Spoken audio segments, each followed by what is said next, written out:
암, 치매, 당뇨를 관통하는 공통점이 있을까요? 오늘은 질병해방이라는 이 책에 있는 내용을 바탕으로 설명을 해드리면서 느린 죽음이라고도 표현하는 이 세 가지 질환의 공통점에 대해서 알아볼까 합니다. 도대체 왜 우리는 이런 질환에 걸리는지에 대한 정답을 알려주는 책이기도 합니다. 같이 알아보도록 하겠습니다. 책에는 운동법, 식사법 등 다양한 내용을 포함하고 있습니다. 건강서적 한 권을 찾아서 선택하고자 하시는 분들은 구매하셔서 읽어보시기를 꼭 추천드립니다. 제가 오늘 수많은 내용 중에서 첫 번째로 다루고 싶은 내용은 바로 지방에 대한 얘기입니다. 대사질환의 시작이 바로 지방에서부터 나타난다. 암, 치매, 당뇨, 이 대사질환의 끝이라고 볼 수 있는 이 질환의 시작이 바로 지방이다. 이런 내용을 다루고 있는데요. 지방은 우리 몸의 3대 영양소 중에 하나인데 어떤 지방이 나쁜 지방으로 되는지 알아보도록 하겠습니다. 지방에 대한 이야기를 하는 데 있어서 빼놓을 수 없는 것이 바로 인슐린입니다. 인슐린에 대한 이야기를 먼저 해보자면 우리 몸에 당이 들어오면 인슐린은 당을 맞이할 준비를 합니다. 우리 몸에 들어온 에너지원을 어떻게 저장할지를 고민하고 또 분배하는 것이 인슐린의 역할이라고 생각하면 쉽습니다.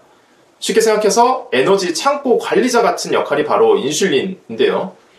건강한 상태에서는 근육에 그리고 간에 포도당이 저장될 수 있도록 작동을 하고 또한 우리 몸속에 필요한 경우 지방으로 전환시키게 하는 것도 인슐린의 역할입니다. 그런데 이렇게 적당하게 저장을 하면 문제가 되지 않겠죠? 과도하게 들어오는 포도당을 저장하기 위해서 인슐린은 지속적으로 온몸 장기들의 에너지를 저장해달라고 요청을 하게 됩니다.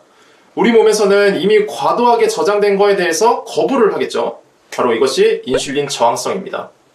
보통은 받아주지 않거나 저항을 하게 되면 그 양을 줄이거나 하는 방식으로 작동할 법도 한데 인슐린은 더 많은 인슐린을 분비시켜서라도 추가적인 저장을 요구하게 됩니다.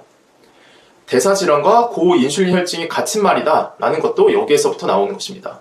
그럼 다시 나쁜 지방이 생기는 원인에 대해서 알아보자면 이렇게 과도한 포도당은 인슐린에 의해서 지방으로 저장하게 됩니다. 그 중에 피하지방으로 저장되는 것은 매우 좋은 지방입니다. 피부 바로 밑에 있는 지방인 피하지방은 광의 에너지원을 흡수해서 필요할 때까지 안전하게 저장하는 일종의 대사 완충지대입니다. 하지만 이것도 한계가 있습니다. 피부 및 지방세포의 저장 능력이 한계에 다다른 이후에도 계속 과도하게 섭취하게 된다면 넘쳐 흘러서 다른 곳으로 저장하게 됩니다. 오늘의 주제가 바로 이 다른 곳에 저장된 이소성 지방입니다. 달을 이자에 장소 소자를 써서 다른 곳에 지방이 저장되어 있다는 뜻인데요. 쉽게 생각해서 우리 몸의 근육, 그리고 간, 췌장에 지방이 붙어있는 경우가 바로 이소성 지방입니다. 그중 가장 먼저 문제를 일으키는 곳이 바로 근육입니다.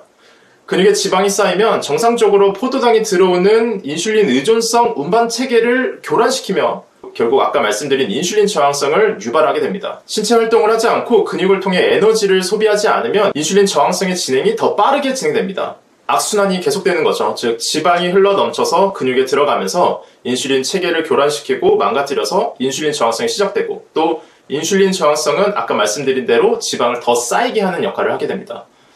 결국 이렇게 돼서 지방이 흘러 넘쳐서 간, 췌장, 심장에 지방이 붙게 됩니다. 술을 먹지 않는데도 지방간이 생기는 이유가 바로 이러한 이유에서부터입니다. 이렇게 지방이 붙어있기만 하면 다행이지만 당연하게도 그렇지 않습니다. 지방은 각 장기에 붙어서 염증을 유발하고 장기 기능을 떨어뜨리게 됩니다.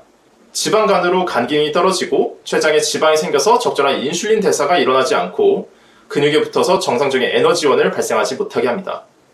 거의 간에 지방을 쌓이게 만들어서 만든 것이 푸아그라, 그리고 소고기 근육에 지방을 쌓이게 만든 것이 마블링, 이런 원리에서 만들어지는 건데 이런 것들이 우리 몸에 발생한다고 생각하면 매우 끔찍하겠죠.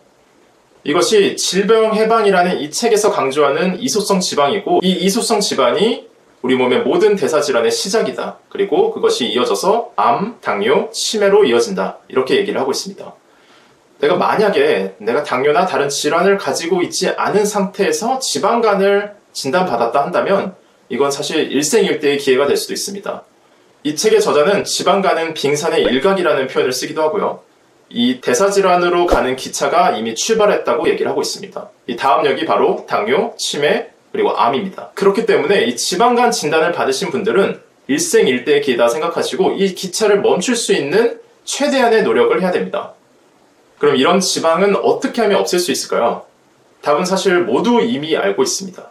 밀가루, 설탕, 액상과당 줄이기, 그리고 체중 감소, 근육량 늘리기. 말은 쉽지만 실천하기 어려운 내용들이죠.